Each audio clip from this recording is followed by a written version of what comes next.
ചെറുവാഞ്ചേരി പൂവത്തൂരിൽ Kerala vision cable T V ശൃംഖലയുടെ optical fibre cable മുറിച്ച് നശിപ്പിച്ച നിലയിൽ BS വിശാലിൻ്റെ ഉടമസ്ഥതയിലുള്ള സ്കൈലൈൻ കേബിൾ ടി വി നെറ്റ്വർക്കിൻ്റെ കേബിളുകളാണ് നശിപ്പിച്ചത്.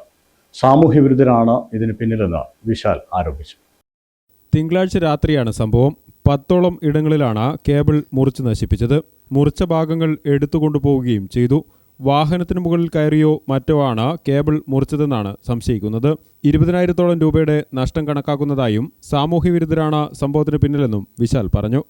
ഇന്നലെ രാത്രി ഒരു 8:30 എനിക്ക് കേബിൾ കട്ടായിട്ട് വിളി വന്നിട്ടുണ്ട്. അപ്പോൾ ഞാൻ ഇന്ന് രാവിലെ ലൈനിൽ ചെന്ന് നോക്കുമ്പോൾ ഒരു സ്ഥലത്ത് കട്ടായ പോലെ കണ്ടിന്. അപ്പോൾ അവിടെ ഞാൻ ജോയിൻ്റ് അടിച്ചു. പിന്നെയാണ് ഈ ഒരു ചെറിയൊരു പ്രദേശത്ത് 1000-ൻ്റെ പീടിക മുതൽ അങ്ങോട്ട് മണിയാറ്റ പോകുന്ന ഭാഗത്ത് ഒരു 10ഓളം സ്ഥലത്ത് ഇങ്ങനെ കട്ടായിട്ടുള്ളത്.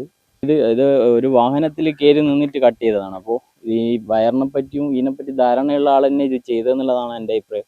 എന്ന് വെച്ച് കഴിഞ്ഞാൽ ഒരു ലൂപ്പ് വരെ ഇല്ലാത്ത സ്ഥലത്ത് നിന്നാണ് ഇത് കട്ട് ചെയ്തിട്ടുള്ളത്.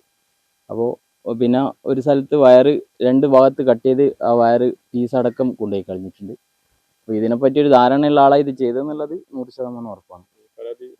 പരാതി ഞാൻ സ്റ്റേഷനിൽ കൊടുക്കുന്നുണ്ട്.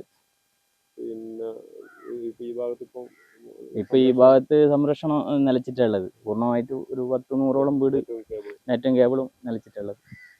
ഒരു 10-20,000 നഷ്ടം ഉണ്ടാവും. കണ്ണവം പോലീസിൽ പരാതി നൽകിയിട്ടുണ്ട്. പ്രദേശത്തെ കേബിൾ TV സംപ്രേഷണവും ഇന്റർനെറ്റ് സേവനവും താറുമാറായ സ്ഥിതിയാണ്. ഗ്രാമിക ന്യൂസ്, കൂത്തുപറമ്പ്.